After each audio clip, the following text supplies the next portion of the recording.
Is Connor Cook going to be the next starting quarterback for the Oakland Raiders? Why do the Rams get blown out? Is Aaron Donald ever going to get paid? Is Khalil Mack going to be a Green Bay Packer? We'll find out. Today, On the West Coast Sports Debacle. take it away, Al.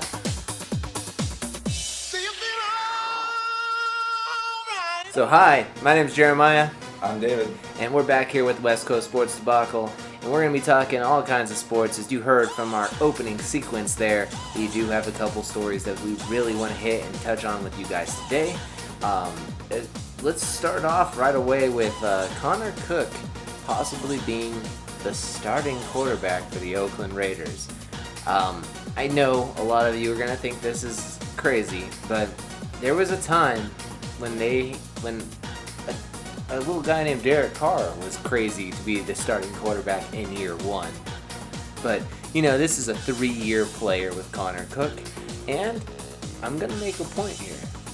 He's the only Raider quarterback right now that has any playoff experience. That's right. And you know what? You want to go back that up? Go look at E.J. Manuel's record over there in Buffalo.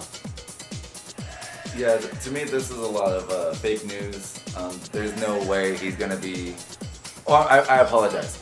He will be a starting quarterback for the Raiders this season because Derek Carr is probably going to miss a couple games due to injury.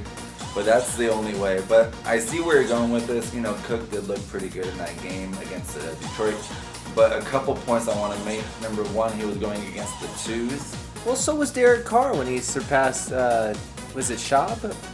Yeah. Okay, well, that's a fair argument. I don't really remember if it was Schaub or who it was. I think it was Schaub. I think Schaub was the starting quarterback. But the biggest point I want to make about Connor Cook is that those two big passes that people are talking about, that touchdown pass and that little sidearm pass, we talked about it a little bit before the show.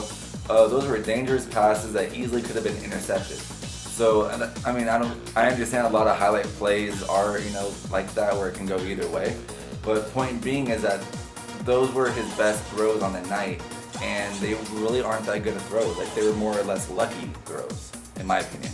Now, we're actually going to go ahead and watch some of these right now, and we're going to comment about it. These are the highlights, like these are his best plays, so we're going to kind of get a little bit of an understanding of what went on with this, too. So, first play, looks like they have a 2 wide receiver set on the left-hand side of the field. He drops back, throws it over, and actually makes a wide-open completion to...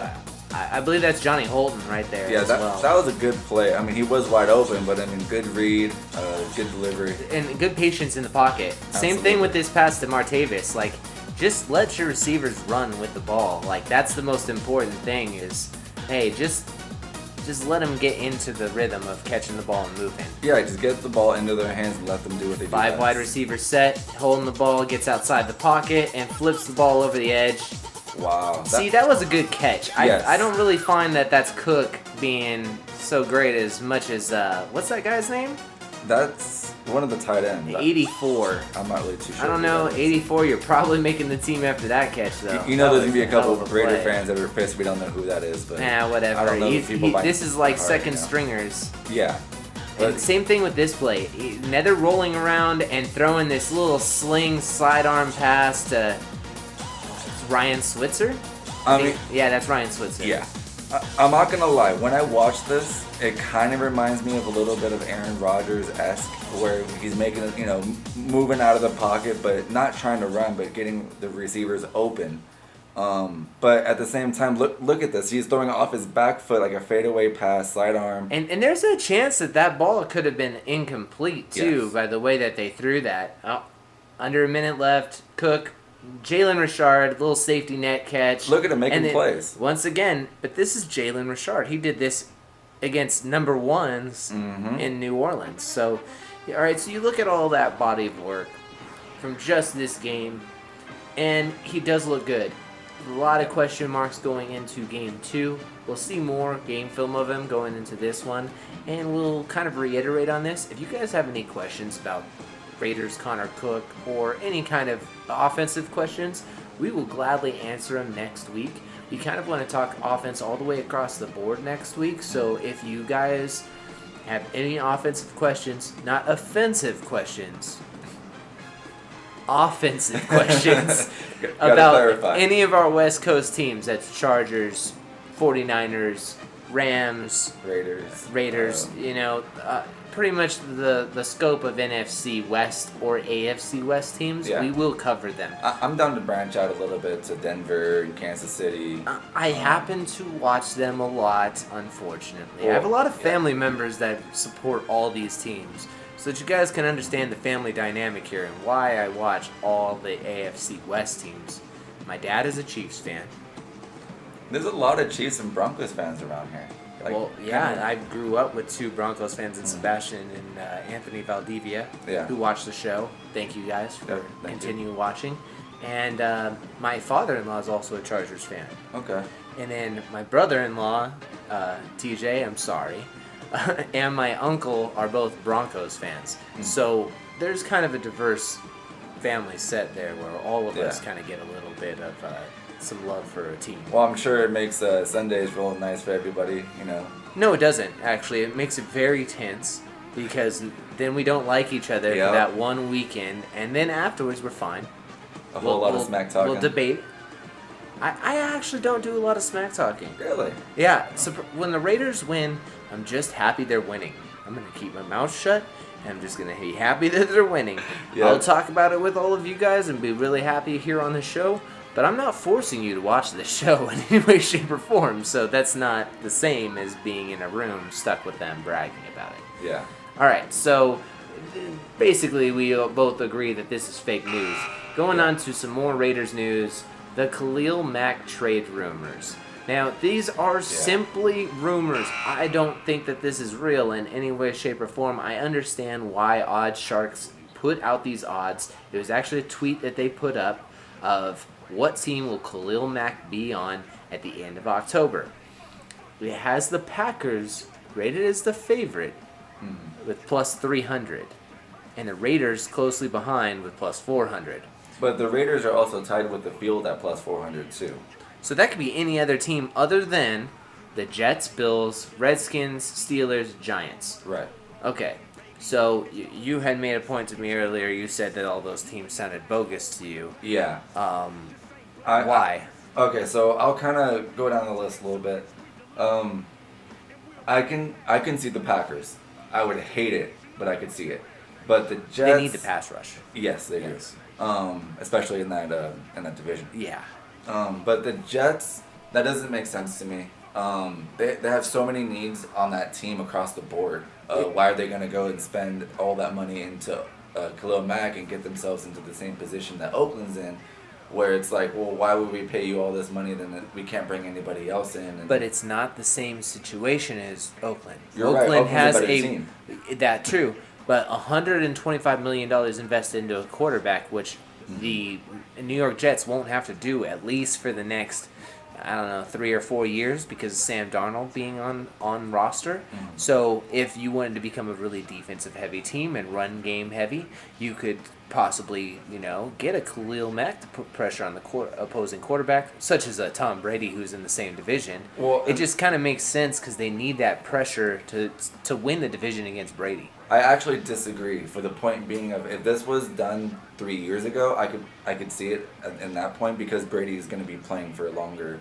But Brady's only got a couple years left in him. Realistically speaking, he's an Iron Man, but how long is he really going to play? So bringing in Khalil Mack to beat Brady, okay, but now if you don't do that and you build your team up through the draft and free agency and you actually build a solid roster like what Seattle did, now Brady leaves and you have a wide open division for the taking. Well, now hear this though too at the same time. If you think about it this way, if they trade away some of their future with the draft picks and everything, maybe they think they already have some of the core pieces and they're going to build through free agency from this point on forward so they can give away a little bit of draft cap, maybe some young players that they weren't so sure about that maybe the Raiders are interested in, and get something for Khalil Mack that's reasonable. They have early draft picks normally because their team's not that great, and there's still a possibility that they could be, picking in the top 10 this year. So if that's the case, they have the most draft value as well. So, and you can make the same point, like all those points that you just made, like across the board for the Jets. You could basically say for the Bills. No, because the Bills have played a lot better over the last couple of years, and I think that McCarron or whatever quarterback they field, basically this season, you watch Tyrod Taylor basically get to just make some plays and them get to the playoffs. That division's weak. The Dolphins really haven't shown me anything. No. To improve their team drastically. The Jets, same thing. And so it just leaves them and the Patriots really to duke it out for the division. And if that's the case, why not go after a guy like Khalil too with the same scenario? But now you have to give up something to get him is the bad part. Now, I would say if I was the Raiders though, just a bit of advice for them. I know that it's going to be dead money, but I'd get rid of Seth Roberts too if I could in the process. Yes. I mean, but if they're going to get rid of Seth Roberts and they're going to get rid of Khalil Mack, they can just throw Seth Roberts into the deal and not have to eat that dead money. Well, that's what I'm saying. Trade with the Bills if you're going to trade with anybody so we can get Andre Holmes back. Come back, Andre. We need that jump ball again. Yeah. But I'll be honest, the only other team on here that I see that makes a good case to get Khalil Mack is Pittsburgh. I think Pittsburgh needs to win right now because they're losing Le'Veon Bell. And that makes the most sense to bring in. Wait a second. You just gave me an idea with that. What's that? Le'Veon Bell, Khalil Mack, straight up trade. Only if they throw in the Doug Martin with the deal, because I want him gone too. And Seth Roberts, you can take him too. Yeah. But you know what we want back? What's that? We need a corner. Just give us a corner with a pulse. I mean, if you give us Artie Burns and Le'Veon Bell for Roberts, Khalil Mack, and Doug Martin, that's pretty good. Because now they're getting Doug Martin to kind of take over the role for Le'Veon Bell, so they're not just decimated at the running back position. True. They get a receiver to come in, and I know they just drafted Washington, but every team needs that receiver, and Khalil Mack could be the cornerstone of that defense. So actually, that trade makes a lot of sense. So Steelers are our favorite in this pick, even though that Packers are favored in this. I gotta say that the Packers were close up there in my head at first, but then I'm like, who the heck are they gonna get back in return? Yeah. The only guy I'd want is Devontae Adams, and they're not gonna give up Devontae Adams for Khalil Mack. So no, they won't. And the only reason I want Devontae is for Carr. Right.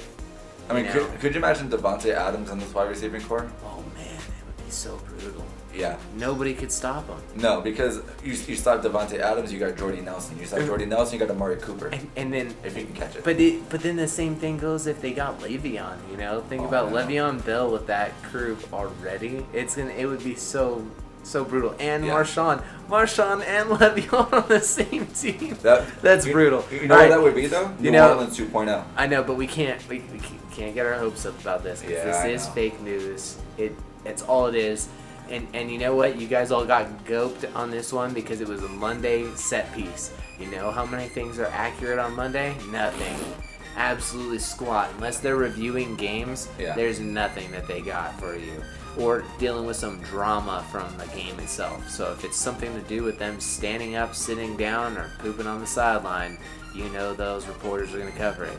So if you want that information of people that are up and down the sideline, pooping on the sideline too, go check out ESPN or NFL. If you want real sports talk, West Coast Sports Debacle are your guys. So let's move on to Rams. Since we already went on Khalil and that Aaron Donald, not getting paid so far. That's another person besides Khalil Mack that we've been keeping our eye on very closely because they're kind of interconnected. I feel like the reason why Donald hasn't signed is Khalil hasn't signed. If Khalil had already signed a $22 million contract, Donald would have said, give me 23, for sure. And they would have already inked the deal. But since there's no precedence on what each one of them is going to get, it's kind of this battle. And it sucks for both the Rams and the Raiders right now because they just basically are playing the market with each other. Yeah. And honestly, I think the easiest way to get these deals done is to have a three-way meeting with Khalil Mack representatives, Aaron Donald representatives, and then the teams. And they try to work out a deal where both deals are the same amount, because at that point, the teams need these guys back. The players need to be on the field. But I don't agree that both of those players are worth the same amount of money. I think they're, depending on the situation, I think, like, for example, if you to flip-flop them, I don't think they're going to be as valuable as they are now. So I think the role that they fit into their schemes makes them tremendously more valuable because these teams have built their defenses around these guys. Yeah, seriously. So, I mean, these guys go into another team, they may not perform as well as they are on these teams. So, yeah, they want to get paid, but they're playing a risky game. It really is risky, and it would almost be like a four-way deal where the Raiders are like sitting back-to-back with the Rams people, so like looking away from each other at the two on the other side, and then they're kind of listening to each other's conversations. Like they're saying it just loud enough for them to hear. Exactly. Yeah. So 22 million sounds good, huh? Yeah. 22? 22, huh? 22 blue? 42? No $42 million player here. No. Not yet. It'll be there one day, though. These people are so greedy for their money, too. Tell me about it. Honestly, all right, so we had kind of proposed this off camera. Question for you in the audience. This is our YouTube question of the day. Now, basically, graphic. I know. Well, and it already showed up and passed by the time you had already done that gesture. Our editor's a boss. So, anyways, getting on point here. Which one of these two players do you actually see making quarterback money next year? And we're talking between $22 to $25 million. Which one of these two do you guys think is going to be that? We're actually going to have this as a debated topic. We're going to bring Anthony back on next time when we have that discussion. Yeah. We'd like to get the Rams argument in there too. I'm already going to be on that side probably, but you'll have to find out and stay tuned next week on the Sports Debacle. Yeah. Last but not least, we were talking about it earlier. It was... Sorry, I got to clear my throat here. Oh, we actually didn't really necessarily even talk about why the Rams got blown out. That's what I was going to say. Yeah. Voice got a little cracky. So, hold on. Pump the brakes on this one right now because seriously, they didn't get blown out. What happened here is what we call a trap. A trap. It's a trap. Basically what happens is that the first preseason game for one team is also the second preseason game of another team. Mm-hmm. When you have a game worth of experience as a team already together, it makes you more cohesive the next time you come out there because you've already gotten to watch game tape of you guys actually working in cohesion together or the players working together. Right. The Rams did not have any of that game film. They were very vanilla, and the Ravens, opened up their playbook a little bit, and you could tell with that 33-7 score. Plus, they also let good old Lamar train off of its tracks a little bit, and let him kind of script his own deal a little bit. You could tell it wasn't really like he was playing on the fly a lot. Yeah. Very similar to Connor Cook, but with a little bit more speed to it. Well, and the biggest point about this is that the Rams starters didn't even play. Yeah. So you got, like you said, you got a more experienced group of guys versus the backups that haven't had any experience on the field for the most part. Right, Even together as a group. What do you think was going to happen? Yeah, they're rotating pieces on that team too, which makes it really hard for them to kind of get used to not playing without a Goff there or a Gurley there or a Cooks there that they could kind of lean on to for support and asking the questions in a crucial moment. But yeah, like there was a couple blowouts in preseason, but this one was the one that made the most sense of why it happened. A lot of these other ones kind of are just the second team. They just have more depth. Yeah. Right now at this point, we're not looking at what team's going to win the divisions as much as getting to see how much depth a lot of these current teams have. Yeah, I think people don't really understand how much of a factor injuries are over the course of the season. Seriously. You look at, like, for example, Darius Geis in Washington. He's already hurt. Already out for the year. So now, if they didn't have those running backs that probably weren't going to play much behind guys anyways, if they didn't have those guys, they'd be screwed.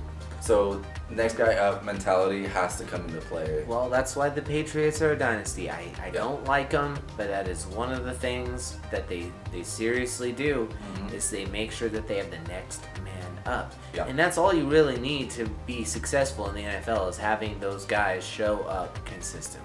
And granted, like, I feel like some positions matter more than the others. You know, like quarterback. Yes. You can't lose your quarterback. You lose your quarterback, it kind of kills your momentum. Yeah. Unless you're the Eagles, then you win the Super Bowl. I also think linebacker and defensive back is huge. You know, you get a guy out there that doesn't know what he's doing, he's giving up touchdowns left and right. True. So, I mean, that's my opinion. They gotta get better on defense and their depth, but I think the Rams are gonna be just fine this year. All right, so we're going to do one more segment for this, and then we're going to wrap up, and it is our top play from this week of the preseason. David's gone ahead and found the play. We're going to actually say that it's from the game we were just talking about, the Los Angeles Rams versus the Baltimore Ravens, and it's none other than Lamar Jackson. Right, so they're out of the gun here, looks like 5 wide. He, finds a way to get out of the pocket, makes the guy miss, breaks another guy's ankles, and scores a touchdown. The biggest thing about this play to me is you look at the defense doesn't swarm, which is a big time red flag for me on this Rams defense.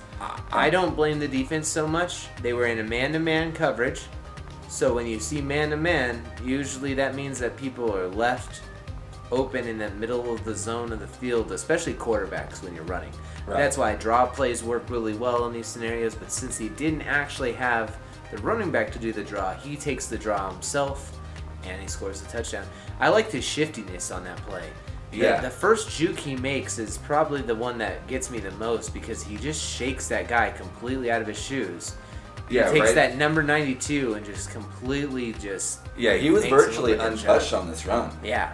It reminds me of like an 04 Vic in a sense, where, I'm not going to say he's going to just break out and be a superstar, but, that... He still has to supplant Joe Flacco before that happens. Right, but he's got something special, and it really exploited that man-to-man coverage like you were talking about, for sure. Well, and this is one of that's one of the things that made me decent as a quarterback, is that if I ever saw man-to-man coverage and there was complete stickiness on those cornerbacks on him. Yeah, see, Hill didn't even really make a lot of stopping. He didn't stop him at all. He just threw his arm out there and hoped to trip him up. Well, and that... Oh, wow. Just completely left him in his dust, too. Yeah. He was trying to go for a kill shot on a quarterback. Yeah, at that point, you're 1 yard from the end zone. You got to just make a tackle, And you're trying to make a team. Yeah. So whoever you are, you make a fail of the week. 92 will give you some credit. You're a big dude. But whoever the heck you are that's playing corner, you're probably not going to make the team now. Yeah, that was a very poor tackle. Yeah. What was it that Coach James said? Piss poor tackler. Oh my God, piss poor tackler. All right. Flashbacks. Yeah, I know. I get non-flashes from that guy. What was it? Idiots. Nah, whatever. I'm glad he got fired. You're welcome. Thank you. You like how I'm taking credit for that? I had nothing you had nothing to do with it, but it was funny. So even though Lamar was the best play of the week, I got to give the top rookie quarterback of the week to Baker Mayfield. He played great. He looked fantastic. Surprising. It's the same thing as with Connor Cook, except for guess what? This guy has a lot less experience. If you think about that. Like, Connor Cook has 3 years of preseason experience and some actual gameplay during the season. This guy has nothing in the pros. And he came out there and played extremely well. Another guy, watch out for him, especially in fantasy, especially after that game. Saquon Barkley. Oh, fantastic. Tearing it up. Yeah, and by the way, don't watch Hard Knocks. It's about the Rams. It's kind of... Well, I guess it's good. Because they're so bad that it makes it interesting. Anyways, don't watch Hard Knocks. Watch more West Coast Sports Debacle. Come check us out anytime. I've been Jeremiah. I've been David. Like and subscribe. Peace. Do it. Have you seen Harry Potter? Yeah. You know the Prisoner of Azkaban, when it's like the bus, the crazy bus? Oh, yeah. Take it away! The night bus. Yeah. I thought it was funny. All right. If you said it in the Jamaican voice, I would have got it, but... It was supposed to be a subtle joke.